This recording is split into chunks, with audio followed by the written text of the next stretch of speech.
సాహితీ మిత్రులకు నమస్కారం. వనజ తాతినేని కథల ఛానల్కు సుస్వాగతం. విభిన్న కథల సమాహారం వనజ తాతినేని.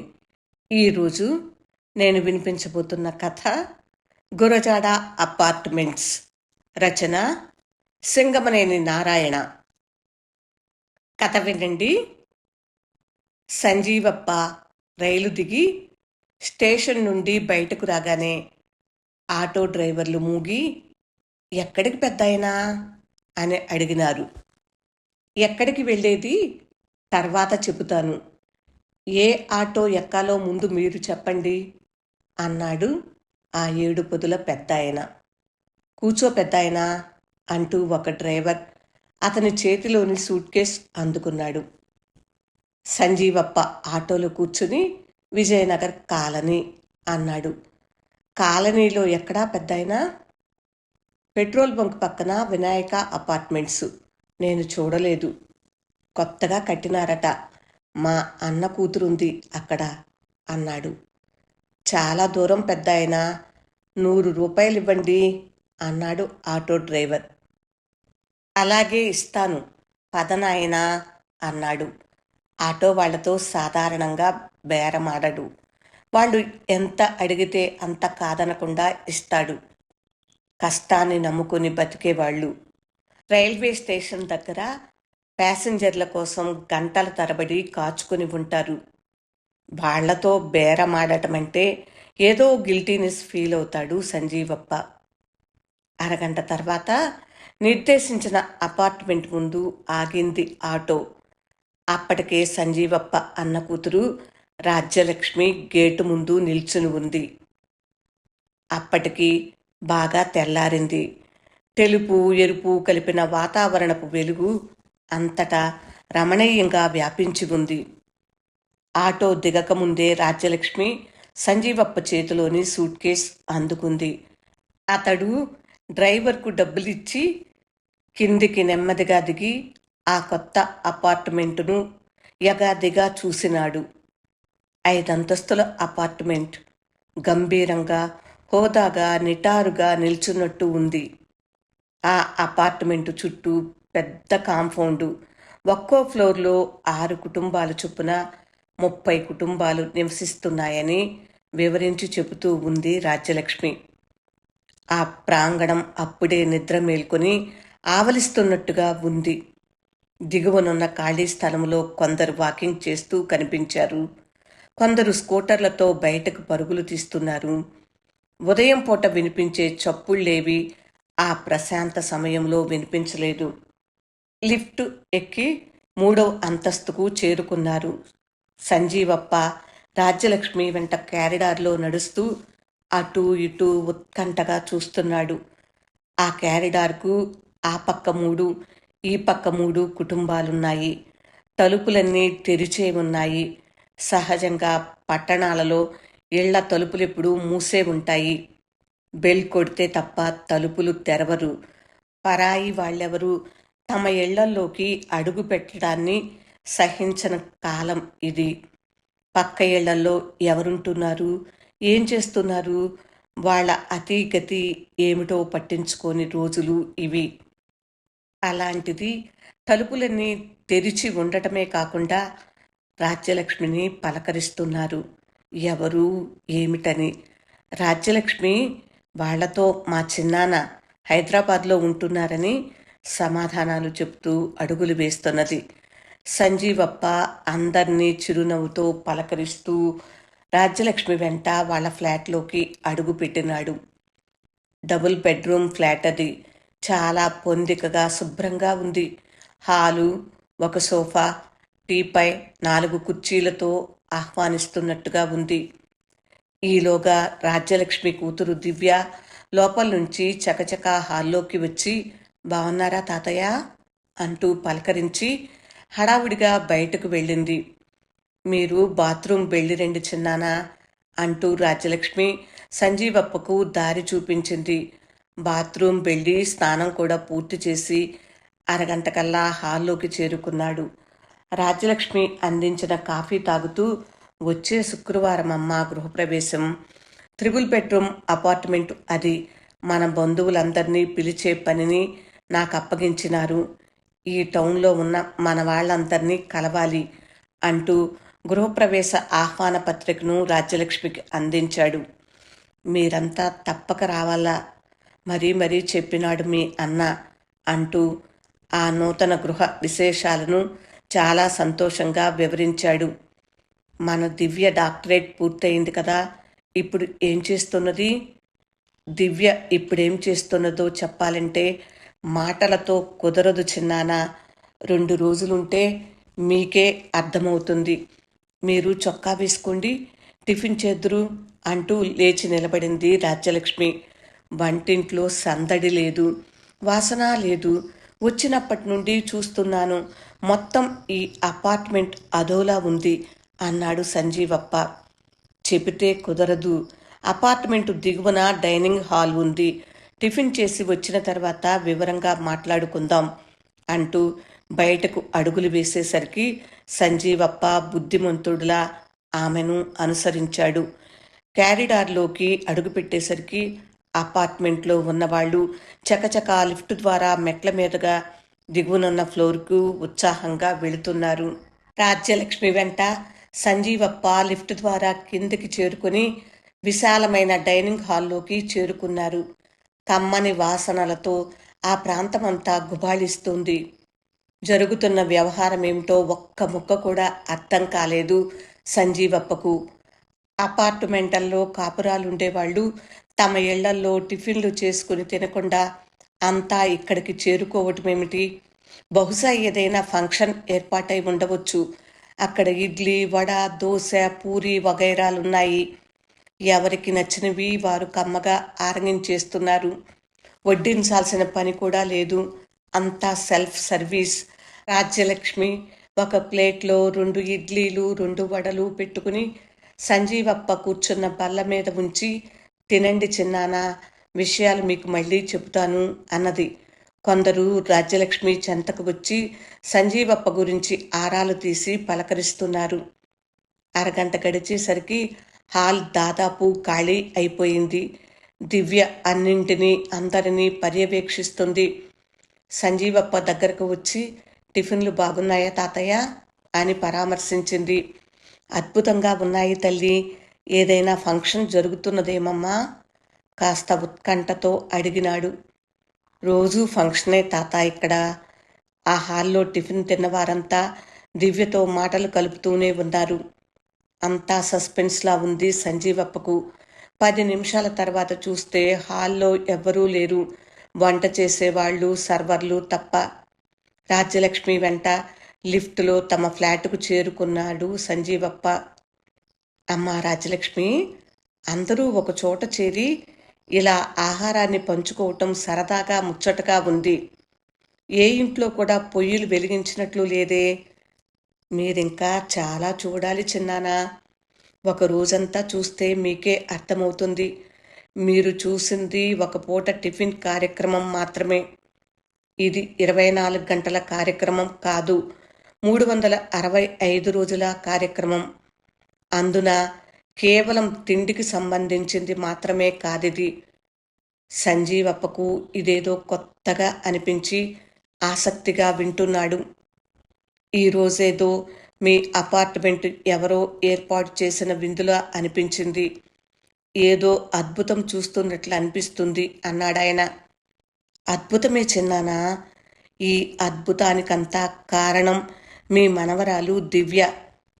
ఆడవాళ్ళు జీవితకాలమంతా వంటిళ్లల్లో మగ్గిపోవటాన్ని చూసి చూసి దానికో విముక్తి మార్గాన్ని కనిపెట్టింది దివ్య.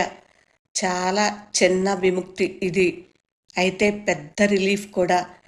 ఇంతకు మునుపు మేము రామ్నగర్లో ఉంటున్నప్పుడు మా పక్క ఇంట్లో భారతి అనే టీచర్ ఉండేది. ఆమె భర్త కూడా టీచర్. ఇద్దరూ మంచివాళ్లే. వాళ్లకు 2 పిల్లలు. భారతి ఎప్పుడూ ఒకే విషయం మాతో మొరపెట్టుకునేది. తన ఉద్యోగం గురించి చెప్తూ, ఏం ఉద్యోగం చేయటం లేమ్మా, పేరుకే ఉద్యోగము, జీతము, చేసే చాకరీ ఎవరికీ కనిపించదు. పొద్దున 5 గంటల నుంచి రాత్రి పడుకునేదాకా చేసే వంటింటి చాకరీని ఎవరూ గుర్తించరు. వంటలు చేయటం, క్యారియర్లు కట్టడం, పిల్లల్ని స్కూల్‌కి రెడీ చేయటం, సాయంత్రం స్కూల్ నుంచి రాగానే పిల్లలకు స్నాక్స్ చేయటం, మళ్ళీ రాత్రికి కూరలో, చపాతీలు చేయటం. చూసేవాళ్లకు ఇది ఒక పనేనా అనిపిస్తుంది. అసలైన పని ఇదే కదా అంటే అర్థం చేసుకోరు. ఇంటికొచ్చే మొగుడి మిత్రులకు, బంధువులకు వండి వార్చటం చేసేవాళ్లకు మాత్రమే తెలిసే శ్రమ ఇది. ఈ వంట పని ఒక్కటే లేకుంటే ఎన్నెన్నో గొప్ప పనులు చేసేదాన్నో. వంటింటి భూతానికి తెలిసి తెలిసి బలైపోతున్నానమ్మా అని అంగలార్చేది. మన దివ్య ఆమె మాటల్ని చాలా ఆవేశంగా వినేది. ఎందరో ఆడవాళ్ల ఈ వంటింటి గాథలు విని విని చూసి చూసి దానికో చిన్న విముక్తి మార్గాన్ని కనిపెట్టింది దివ్య. ఆమెకు ఈ ప్రేరణ ఇచ్చినవాడు మహాకవి గురజాడ అప్పారావు అంటే మీరు ఆశ్చర్యపోతారు. గురజాడకు దివ్య ప్రేరణ పొందటానికి ఏం సంబంధమమ్మా? చాలా ఆశ్చర్యంగా ఉందే అంటూ విస్తుపోయాడు సంజీవప్ప. చెబుతా చిన్నానా. దివ్య గురజాడ సాహిత్యము, ఆధునికత అన్న అంశం మీద పరిశోధన చేసి డాక్టరేట్ పొందిన విషయం మీకు తెలుసు. గురజాడ రాసిన సౌదామిని నవల నోట్స్ చదివినప్పటి నుండి దివ్యకు ఒక కొత్త ఆలోచన వచ్చింది. ఈ నవల నోట్స్లో స్త్రీలు వంట చేయటాన్ని నిషేధించి పారేయాలి. హోటల్ నుంచి ఆహారం తెచ్చుకోవాలి. ప్రతి వీధికి ఒక హోటల్ ఉండాలి. ప్రతి కుటుంబం అక్కడికి వెళ్ళి భోంచేయాలి. ఇక వంట వార్పు చింతే ఉండదు. ఇట్లా ఆడవాళ్ల శక్తి ఎంతగా పొదుపు అవుతుందని అంటారు గురజాడ. 100 ఏళ్ల క్రితమే గురజాడ ఆడవాళ్ల గురించి ఎంత సంస్కారవంతంగా ఆలోచించాడో. ఆ ఆలోచనల రూపమే మన దివ్య ఏర్పాటు చేసిన ఈ సమిష్టి భోజనశాల అంది రాజ్యలక్ష్మి. తాను చెబుతున్నది సరిగ్గా వివరించానా లేదా అన్న అనుమానం వచ్చింది సంజీవప్ప ముఖ కవళికలు చూస్తుంటే. మరింత వివరంగా చెబుతాను చిన్నానా అని మళ్ళీ కొనసాగించింది రాజ్యలక్ష్మి. 5 అంతస్తుల ఈ బిల్డింగ్లో మొత్తం 30 కుటుంబాలున్నాయి. మొత్తం 128 మంది ఉన్నాము. ఈ మొత్తం మనుషులందరికీ కనీసం ఈ కుటుంబాల్లోని 40 మందికి పైగా ఆడవాళ్లు వండి వార్చాలి. వారిలో కేవలం గృహిణులే కాకుండా ఉద్యోగాలు చేసేవాళ్ళు, వేర్వేరు పనుల మీద వెళ్ళేవారు ఎందరో ఉన్నారు. ఉదయం నిద్ర లేచినప్పటి నుండి ఈ ఆడవాళ్ళకి ఎన్నెన్ని పనులు. మొగుళ్ళ చాకరీలు, పిల్లల చాకరీలు ఒకెత్తు అయితే ఈ వంట చాకరీ ఒకటే ఒక ఎత్తు. నిజానికి ఇంతమందికి వంట చేసి పెట్టడానికి ఏ 4-5 చాలు. ఒక సమిష్టి వంటశాల ఏర్పాటు చేసి 4 వంట వాళ్లను నియమించుకుంటే ఈ కుటుంబాలలోని ఆడవాళ్లందరికీ ఎంత శ్రమను తగ్గించవచ్చు అని దివ్య లెక్కలు వేసింది. అంతేకాదు ఖర్చును కూడా కొంత శాతం తగ్గించవచ్చని గణాంక వివరాలతో నిరూపించింది. మరి దివ్య చేసిన లెక్కల్ని ఒప్పుకున్నారా? అదెలా సాధ్యమైంది? ఆసక్తికరంగా అడిగినాడు సంజీవప్ప. అమ్మో, అంత తొందరగా అంగీకరిస్తారా? తిండి దగ్గర నుండి ఆహారపు అలవాట్ల వరకు ఎన్ని అభిప్రాయ భేదాలు. తిండి శాతం దగ్గర కూడా ఎన్ని గొడవలు, పెద్ద పెద్ద చర్చలు, విమర్శలు, అనుమానాలు. ఇలాంటి ఎన్నింటినో 5-6 సమావేశాల తర్వాత ఒక కొలిక్కి తెచ్చింది దివ్య. ముఖ్యం ఖర్చులు, రుచులు కాదు. ఈ పని వల్ల ఆడవాళ్ల శ్రమ ఎంత తగ్గుతుందో, వాళ్లకు ఎంత తీరిక లభిస్తుందో, వాళ్ళు పొదుపు చేసిన శ్రమను ఇతరత్రా ఎలా ఉపయోగించుకోవచ్చో కథలు కథలుగా చెప్పి ఒప్పించింది. ఈ పనికంతా 6 నెలలు పట్టింది. ఆడవాళ్ళైతే చాలామంది వెంటనే ఒప్పేసుకుని మన దివ్యను ఆలింగనం చేసుకున్నారు కూడా. ఎటొచ్చి ఈ మగవాళ్లతోనే సమస్యలన్నీ. శ్రీ ఎప్పుడో అన్నాడు, ఆలోచించారు కాదు మగజాతి, ఆలోచించనిచ్చారు కాదు ఆడజాతిని అన్న మాటను నిజం చేశారు వీళ్ళు. వీళ్ళంతా ఇంటి పనిలో ఆడవాళ్లకు ఏమాత్రమూ సహకరించని బద్ధకస్తులు. అంది రాజ్యలక్ష్మి నిట్టూరుస్తూ. చివరకు ఎలా సాధించగలిగినారు? ప్రాక్టికల్గా మొదట ఇష్టపడ్డ 12 కుటుంబాలతో ప్రారంభించాము. దీనికి పూర్తి ఆర్గనైజర్ పనిచేసినారు దివ్య వాళ్ళ నాన్నగారు. 2 నెలలు గడిచేసరికి క్రమక్రమంగా మరో 6 కుటుంబాలు కలిశాయి. అందరూ ఒక టీం వర్క్గా పనిచేశాము. ఆహార కమిటీ, పారిశుద్ధ్య committee, nutrition committee, auditing committee ఇలా ఏర్పడి చిత్తశుద్ధితో పనిచేసేసరికి చాలామందికి విశ్వాసం కలిగింది. ఇది వ్యాపార లక్షణాలతో పనిచేస్తున్నది కాదని, ఒక ఆశయంతో మహిళల కోసం పనిచేస్తున్న సంస్కార సంస్థ అని అందరికీ అర్థమైంది. 4 నెలలు గడిచేసరికి అపార్ట్మెంట్లోని 30 కుటుంబాలు భాగస్వామ్యులయ్యారు. విజయనగర్ కాలనీలో ఉన్న ఇతర అపార్ట్మెంట్స్ వారు కూడా ఈ ప్రణాళికను అమలుపరిచే పనిలో ఉన్నారిప్పుడు.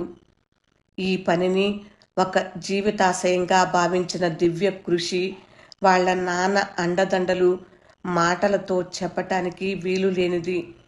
6-7 నెలల కష్టాన్నంతా ఓ 2 రోజులు చెప్తే కానీ తెల్లారదు. మీరు మీ గృహప్రవేశ శుభలేఖలు పంచుతూ 2-3 రోజులు ఇక్కడ ఉండండి. ఈ కుటుంబాలన్నింటినీ పరామర్శ చేయండి. ప్రతి కుటుంబంలో అడుగుపెట్టగానే గురజాడ ఫోటో వచ్చిన వాళ్లను పలకరించేలా ఏర్పాటు చేసింది దివ్య అంటూ చెబుతూనే ఉంది రాజ్యలక్ష్మి.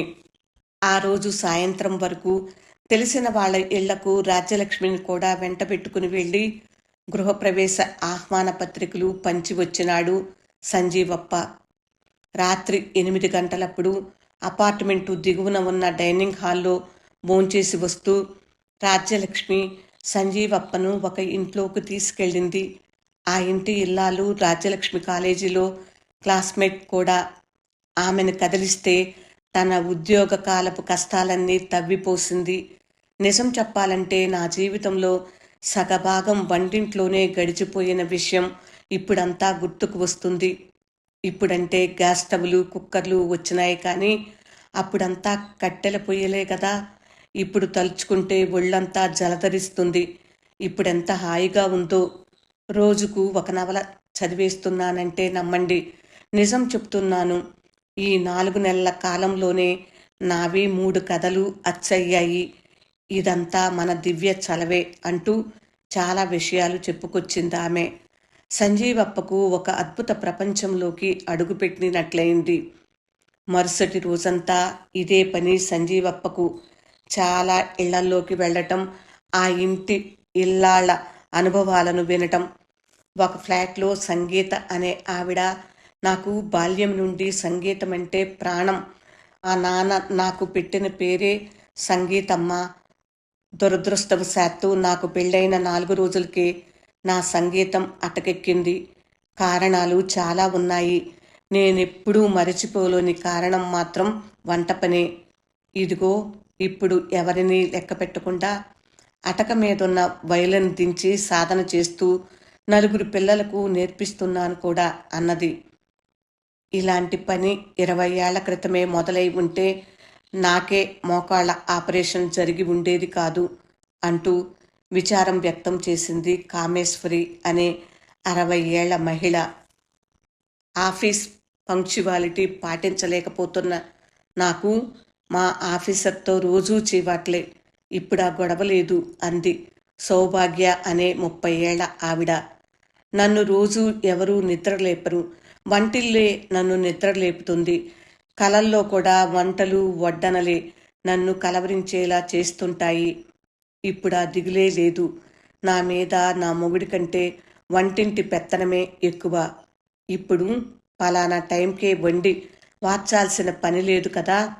వంటింటి భూతం కూరల నుండి బయటపడినాక ఇప్పుడు నాకెంత స్వేచ్ఛ అంటూ దివ్య ఫ్లాట్కు ఎదురుగా ఉన్న ఇంట్లో ఆవిడ నడుము మీద చేతులు పెట్టుకుని ధీమాగా మాట్లాడింది. మీటింగులకు వెళ్ళటమంటే గొప్ప సరదా నాకు. ఏది ఎక్కడ కుదురుతుంది? ఒక మీటింగ్ హాల్ను చూడండి, వేదిక మీదున్న వక్తలను చూడండి. ఎంత శాతం మంది ఉంటున్నారు మహిళలు? 10% మించరు.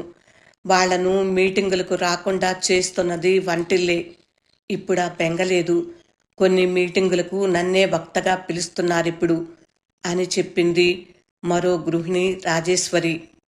ఇలా ఒకరా ఇద్దరా కదిలిస్తే చాలు ఎన్ని సంగతులు చెబుతున్నారో. ఇవన్నీ తనకు తెలిసిన విషయాలే అయినప్పటికీ కొత్తగా వింటూ విస్తుపోతున్నాడు సంజీవప్ప. ప్రతి ఒక్కరూ అంతిమంగా దివ్యను గురించి కీర్తిగానం చేయటమే. సంజీవప్ప ఆలోచనలు క్రమంగా కొత్త దారి పడుతున్నాయి. రేపు తాము చేరబోయే అపార్ట్మెంట్లో ఈ విధానం ప్రవేశపెడితే ఎలా ఉంటుందో ఆలోచిస్తున్నాడు. ఈ అపార్ట్మెంట్ను ఆదర్శంగా తీసుకుని నడిపితే లక్షలాది ఆడవాళ్ల శ్రమ ఎంత పొదుపవుతుందో. ఈ ఆలోచనే సంజీవప్పకు నవ్యాతి నవ్యంగా అనిపించింది. మరుసటి రోజు సంజీవప్ప తను స్వంత ఊరికి గృహప్రవేశ ఆహ్వాన పత్రికలు అందించటానికి బయలుదేరినాడు. ఆ అపార్ట్మెంట్స్లోని చాలామంది ఆయనకు ప్రీతిపూర్వకంగా వీడ్కోలు పలికినారు. ఆ అపార్ట్మెంటు కథా కమామిషు గురించి దివ్య తాను రాసి ప్రచురించిన చిన్న బుక్లెట్ ప్రతులను ఆయనకు అందిస్తూ, మీలాంటి పెద్దలు ఇలాంటి పనిని ఒక ఉద్యమంలా నడిపించడానికి సహకరించాలి అని అభ్యర్థించింది. సంజీవప్ప దివ్య తలను ఆప్యాయంగా నిమురుతూ, అవునమ్మా, నిజంగా ఇది ఇక ఉద్యమ రూపం దాలిస్తే ఎందరో మహిళలకు స్ఫూర్తిదాయకమవుతుంది. గురజాడ ఆలోచనలకు ప్రతిబింబమైన ఈ అపార్ట్మెంట్స్కు గురజాడ అపార్ట్మెంట్స్ అని కొత్త పేరు పెట్టండి. ఆ పేరే ఒక కర్తవ్యాన్ని సూచిస్తుంది కూడా అంటూ పిడికిలి బిగించాడు సంజీవప్ప. గురజాడ అపార్ట్మెంట్స్, సింగమనేని నారాయణ రచన విన్నారు కదా ఫ్రెండ్స్. కథ ఎలా ఉంది? మీకు నచ్చిందా? ఈ వినాయక అపార్ట్మెంట్స్ కాబోయే గురజాడ అపార్ట్మెంట్స్లో 30 కుటుంబాల వారు తీసుకున్న నిర్ణయాన్ని మీరు హర్షిస్తున్నారా? చాలా బాగుంది కదూ. ఇలాంటి ఆలోచన రావటమే తడవు కొంతమంది క్రియారూపంలోకి మారిపోతే ఎంత బాగుంటుంది. ఈ కథ అయితే నాకు చాలా చాలా నచ్చేసింది. ఇంత మంచి కథను రాసిన సింగమనేని నారాయణ గారికి హృదయపూర్వక ధన్యవాదాలు తెలియచేసుకోవాలి. కానీ వారిప్పుడు లేరు కదా. ఇప్పుడు రచయిత గురించి తెలుసుకుందాము. సింగమనేని నారాయణ కథా రచయిత, విమర్శకుడు. అనంతపురం జిల్లాకు చెందిన కథా రచయిత. అనంతపురం జిల్లా బండమీదపల్లిలో ఒక రైతు కుటుంబంలో జన్మించిన సింగమనేని నారాయణ పియూసీ వరకు అనంతపురంలో చదువుకున్నారు. తరువాత తిరుపతిలోని ఓరియంటల్ కళాశాలలో విద్వాన్ చదివారు. అనంతపురం జిల్లా గ్రామీణ ప్రాంతాల హైస్కూళ్లలో తెలుగు పండితుడిగా పనిచేసి 2001లో పదవీ విరమణ చేశారు. 43కు పైగా కథలు వ్రాశారు. మొట్టమొదటి కథ న్యాయమెక్కడా 1960లో కృష్ణాపత్రికలో అచ్చయింది. ఈయన కథలు జోదం, సింగమనేని నారాయణ కథలు, అనంతం, సింగమనేని కథలు అనే 4 కథా సంపుటాలుగా వెలువడ్డాయి. సేమ కథలు, ఇనుప గజ్జెల తల్లి, తెలుగు కథలు, కథన రీతులు, విశాలాంధ్ర పబ్లిషింగ్ హౌస్ వారి తెలుగు కథ మొదలైన పుస్తకాల సంపాదకత్వం వహించారు. సంభాషణ పేరుతో ఒక వ్యాస సంపుటిని కూడా వెలువరించారు. అప్పాజోసుల విష్ణుపట్ల కందాళం ఫౌండేషన్ ఈయనకు సాహిత్య సేవామూర్తి జీవితకాల సాధనా పురస్కారాన్ని 2013లో అందజేసింది. ఆదర్శాలు, అనుబంధాలు, అనురాగానికి హద్దులు, ఎడారి గులాబీలు అనే నవలలు వ్రాశారు. 1997లో అమరజీవి పులుపుల వెంకట శివయ్య సాహితీ పురస్కారము, 2017లో ఆంధ్రప్రదేశ్ ప్రభుత్వం నుండి ఉగాది సందర్భంగా కళారత్న పురస్కారము అందుకున్నారు. 2021 ఫిబ్రవరి 25న ఆయన మరణించారు. విన్నారు కదండి. రచయిత పరిచయం. ఈ కథ మీకు నచ్చిందా? నచ్చినట్లయితే లైక్ చేయండి. ఇంకా మీ ఫ్రెండ్స్కి, బంధువులకి షేర్ చేయండి. ఇంకా నా ఛానల్ సబ్స్క్రైబ్ చేయనట్లయితే సబ్స్క్రైబ్ చేయండి. ఉంటాను మరి. మరొక మంచి కథతో మళ్ళీ మీ ముందుకు వచ్చేస్తాను. విభిన్న కథల సమాహారం వనజ తాతినేని. వింటూనే ఉండండి. నమస్తే.